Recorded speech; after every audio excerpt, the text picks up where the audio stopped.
Olá, meu nome é Paulo Aquino, eu sou client hunter, escritor e palestrante e também estou na TV Relacionamento.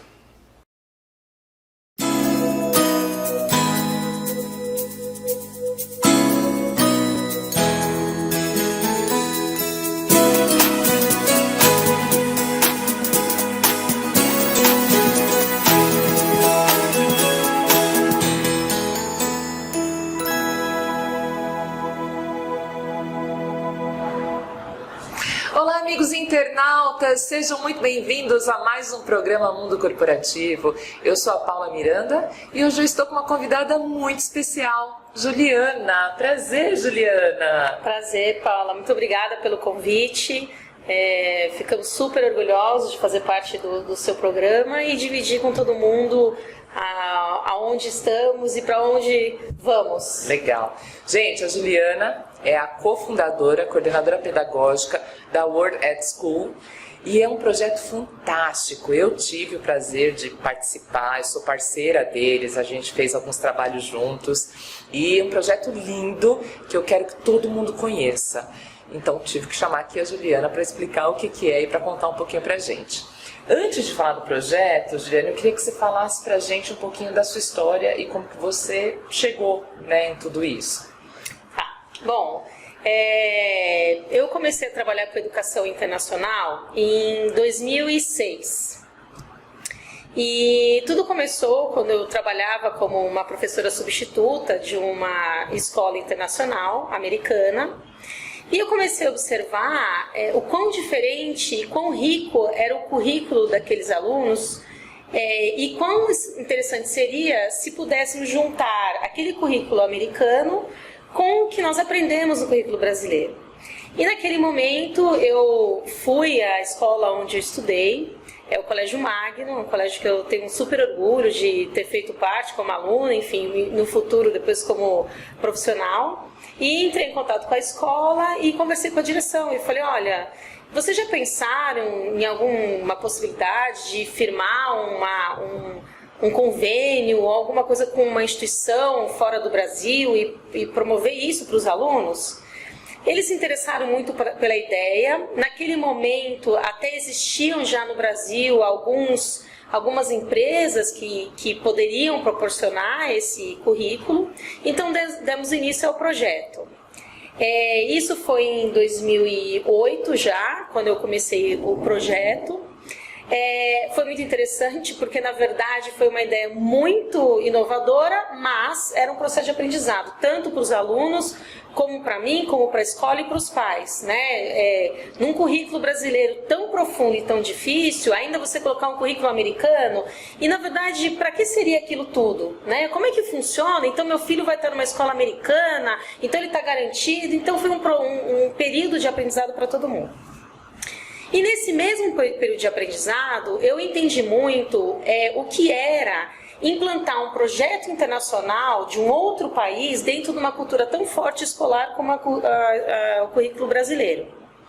E percebi que existiam muitas dores, tanto do lado dos Estados Unidos na época, como da escola, para poder resolver algumas questões, não só culturais, mas de capacitação de professor, de acompanhamento do currículo.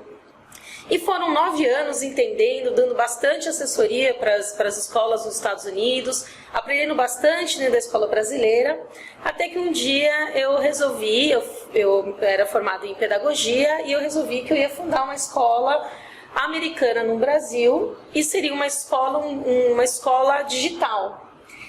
Já isso foi em 2017, quando o mundo digital já era muito mais compreensível para todo mundo, onde os cursos online já faziam parte muitas vezes da vida de todo mundo, então era muito mais fácil a compreensão das pessoas de você ter uma estrutura, uma escola regular, formal, altamente qualificada, mas que ela não é de muros, é uma escola digital.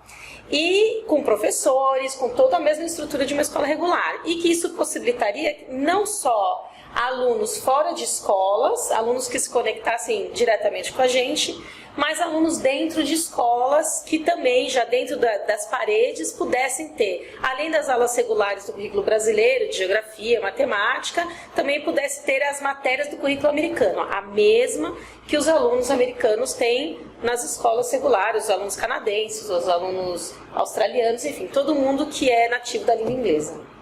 Maravilhoso. Então foi assim, fazendo a história longa curta, mais ou menos foi assim.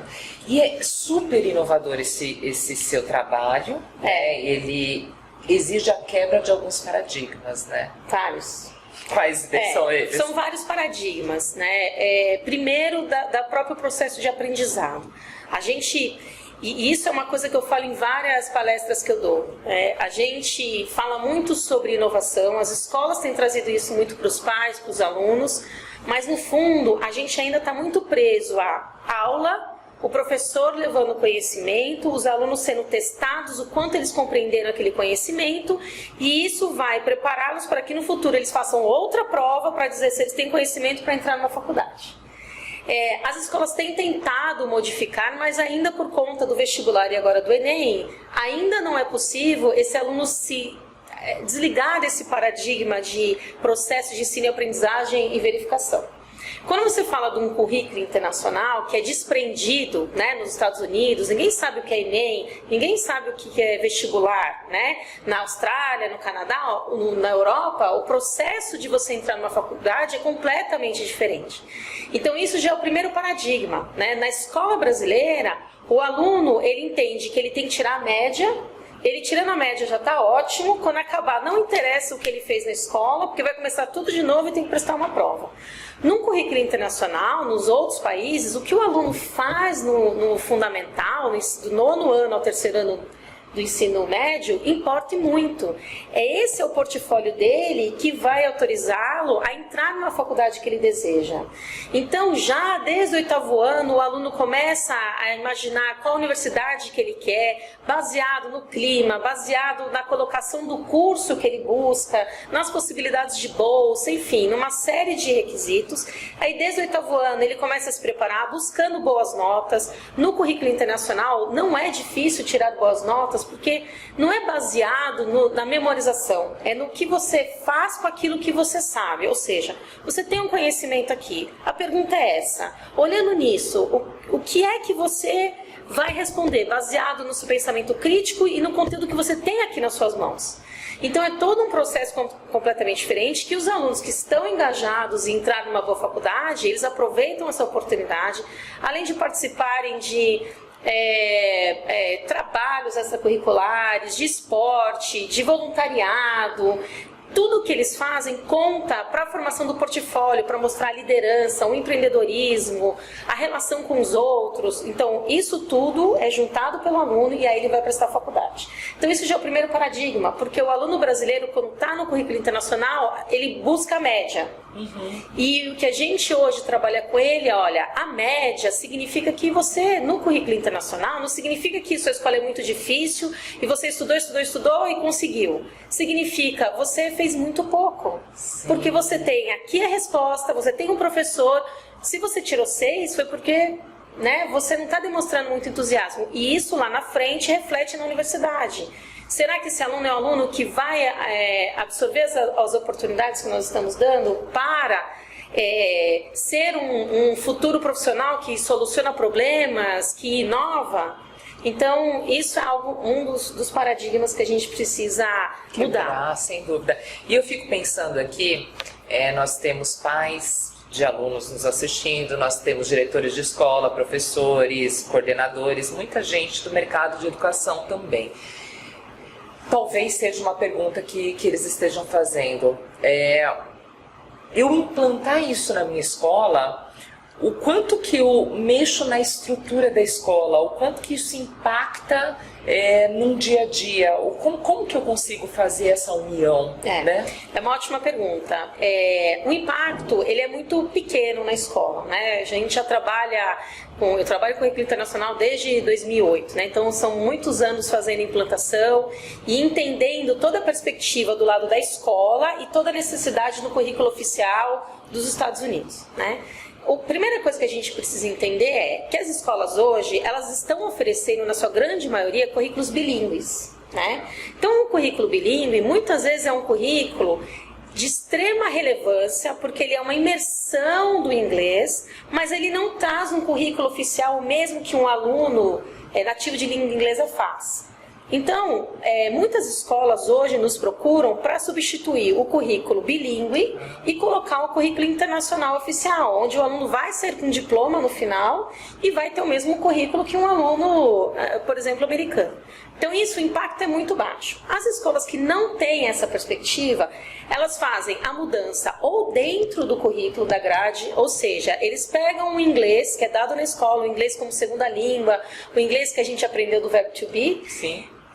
E substitui esse inglês pela matéria de inglês que o aluno americano efetivamente tem. Então, esse aluno, ele não está fazendo um curso de inglês, ele está fazendo a matéria oficial do currículo americano de English. E isso conta para ele entrar numa faculdade, não só nos Estados Unidos, como em outros lugares do mundo. Então, veja, o impacto é muito pequeno em termos de estruturação. Toda a capacitação é feita pela World Ed, dos profissionais, dos professores dos Estados Unidos, todo acompanhamento, então a palestra com os pais, acompanhamento com os professores, o retorno para os coordenadores das escolas, porque o papel do coordenador é de extrema importância, né? A escola precisa entender que não é um currículo opcional. A partir do momento que o aluno opta em fazer parte do currículo americano, ele tem que seguir todas as diretrizes, igual um aluno brasileiro precisa seguir para que ele possa concluir a escola. Então, a coordenação passa a integrar o currículo internacional como projeto pedagógico. E tudo flui normalmente. E uma terceira opção é que as escolas oferecem no contraturno. Então, muitas escolas hoje também oferecem já programas no contraturno. É simplesmente uma sala de aula. Os alunos precisam de computador, então algumas escolas já solicitam que o aluno traga o seu próprio device, né? O seu próprio computador, ou a escola oferece para ele esses computadores. E um quarto, na verdade, que é bem interessante, desde a mudança que a gente teve aí no BNCC, de solicitando a entrada de currículo eletivo. Ou seja, as escolas hoje, elas precisam oferecer conteúdos de currículo eletivo. Nós trabalhamos com mais de 300 créditos eletivos. O que é eletivo?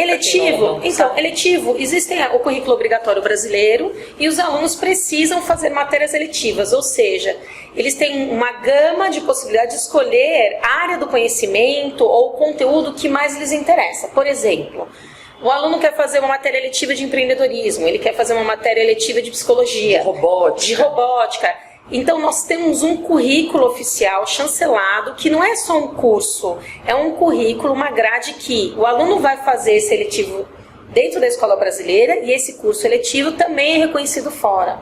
E como hoje isso já é uma demanda do próprio BNCC, então para muitas escolas, o Brasil as escolas criaram seus próprios currículos eletivos. Tá. Mas muitas escolas não têm uma formatação profissional. Exemplo, um curso de psicologia, né? Lógico que o curso de psicologia para um aluno de ensino médio, ele fala a linguagem daquele aluno de ensino médio. Mas muitas vezes, quando a escola cria um curso de psicologia, por exemplo, ela não tem todo o conhecimento, a técnica que é preciso. E a gente já tem tudo isso já pronto. Então, e até para desenvolver, você tem um investimento nisso, né? Tem investimento, tem o ciclo de teste, então faz o ano inteiro lá, deu certo essa aula, não deu certo, vamos mudar. Então a gente já tem tudo isso, né? Testado e aprovado. E aprovado, chancelado com o accreditation, né? O accreditation, ele é uma chancela de que aquele curso é um curso acadêmico, é um curso reconhecido, segue todos os padrões necessários. Então isso é um facilitador também. Maravilhoso. Então a gente está falando de um projeto, gente, de um trabalho que não é escola bilíngue, que não é escola de inglês, que não é nada disso, é muito mais do que isso. E qual que é a vantagem para o pai do aluno? E para o aluno? Eu estava conversando com uma pessoa hoje ainda sobre isso e é bem interessante. Então, rapidamente, se a gente pensar no passado, né, que não faz tanto tempo assim, mas eu, quando era adolescente, a gente via a perspectiva do inglês como um aprendizado de inglês, era um diferencial. Eu falo inglês, mas esse falar eu não falaram para viagem, eu não falaram para... Né? A gente nunca conseguiu desenvolver no país efetivamente um curso tão eficiente que os alunos tivessem a capacidade acadêmica de entender, escrever um paper, fazer uma apresentação, enfim, fluente, uma palestra, escreveu um relatório com o presidente, depois terminou a escola, entrou numa multinacional, agora escreve um relatório com o presidente sobre... Né? E porque o escrever um relatório não é só sobre o inglês, é sobre a cultura, como se escreve um relatório no Brasil, como se escreve um relatório nos Estados Unidos, enfim. Então, quando o pai opta por uma escola que tem esse programa ou já coloca o aluno diretamente conosco, primeiro, a vantagem financeira, né? Então, os alunos, quando você pensa nas escolas oficialmente físicas, né, de parede e carteira, o custo de uma escola internacional é altíssimo, né? Hoje gira em torno de 7 mil, 10 mil, 15 mil reais. Quando você fala por mês. Quando você fala de uma parceria com a World Ed, hoje a gente coloca super viável dentro das escolas, né? Ele tem um custo em reais e muitas vezes não chega nem a 200, 300 reais por aluno por mês. Então isso viabiliza o custo da escola para promover isso para o pai, porque é óbvio que a escola tem custo, ela tem a estrutura, ela tem o professor, ela tem o 13º, mas ela consegue promover para o pai a possibilidade do filho ter um currículo muito bom brasileiro, porque o nosso currículo é muito bom, um currículo muito bom americano, com custo-benefício excelente dentro da própria estrutura. Outro benefício, e algo também que a gente tem trazido muito, hoje discute-se muito a questão das profissões, né? Então, estamos preparando os alunos para as profissões que não sabemos. A gente percebe uma mudança muito grande no mercado de trabalho, mas nós, quando estávamos na escola, nós não tínhamos uma perspectiva de empreender para fora, de poder representar o Brasil fora, representar fora o Brasil. Esses alunos que estão hoje no currículo internacional são alunos que estão preparados para esse futuro, aonde a sua linha de atuação não é mais São Paulo, não é mais só Brasil, é o mundo inteiro. Você pode dar uma consultoria, fazer atendimento para outros países. Isso não é só a língua, né? O aluno, quando tem uma perspectiva cultural, porque ele tem história, ele tem economia, ele tem governo, ele compreende, né, como aquele país, como aquele continente funciona. E aí ele consegue oferecer os serviços ou, com certeza, representar essas empresas, enfim, dentro do Brasil, né? Então isso é muito interessante, é uma perspectiva muito diferente de que nós tivemos na escola, né? E que os alunos hoje podem se formar e entrar na faculdade já com uma outra mentalidade. Uma outra visão de mundo, né, Juliana? Uma visão de mundo globalizado, né? Para nós. Que é a realidade hoje. Pra gente o mundo era muito grande. Sim. O mundo era muito grande. Quando eu estava no ensino médio, o mundo era infinito. Isso. O mundo não é. Hoje o mundo não é. Então, nós, por exemplo, na World Ed, a escola local aqui no Brasil, né? Nós temos a estrutura de escritório aqui, né? A nossa escola, ela atua no mundo inteiro, mas nós temos profissionais de vários lugares do mundo. Então, imagina o quanto isso já é hoje presente. Nós temos profissionais da área de tecnologia, profissionais da área de design, professores, contadores que atuam em diferentes lugares do mundo. Não é só no Brasil e nos Estados Unidos. Né? E esse é o mundo cada vez mais para onde a gente está indo. Cada vez menor, as pessoas cada vez mais próximas. Mais próximas. E precisamos preparar esses alunos para isso. Exatamente. Essa geração... E isso é um dos maiores benefícios, né? Lógico, a linguagem, o inglês a gente já sabe que é algo fundamental, não só o inglês como o espanhol, mas é essa visão, preparar o aluno para o futuro, não sabemos para o que, nós sabemos. Para um mundo cada vez mais conectado, para uma diminuição local de possibilidades de oferta de serviço e o aluno tendo que enxergar um pouco mais do que o quintal de casa, né? Olhar que ele pode empreender em qualquer lugar do mundo. Maravilhoso! Eu sempre aprendo muito quando eu estou com a Juliana, porque realmente é um trabalho incrível que ela faz. E, Juliana, passa os contatos para quem quiser saber mais, para quem quiser entrar em contato com você. Lógico. Primeiro, obrigada de novo pela oportunidade. Eu sou uma super entusiasta de escola, inovação, novas possibilidades para os alunos. e fico muito feliz de poder compartilhar com todo mundo. Vocês podem nos encontrar no nosso site www.wordedschool.com, entrar em contato conosco por telefone também, 11 5184 0842. E estamos à disposição para tirar dúvidas, enfim, para pais que têm interesse. Às vezes na escola do filho não é oferecido esse programa, nós também oferecemos diretamente para as famílias, nós temos nossos professores dos Estados Unidos que fazem todo o acompanhamento do aluno, enfim. Legal. Estamos à disposição para todos. Muito bom. Obrigada mais uma vez. Prazer Obrigada. Enorme. Gente, eu adorei esse bate-papo aqui sobre esse mundo, né, sobre alunos e sobre inovação na educação. Espero que vocês tenham gostado também. Obrigada pela sua audiência e até o próximo programa.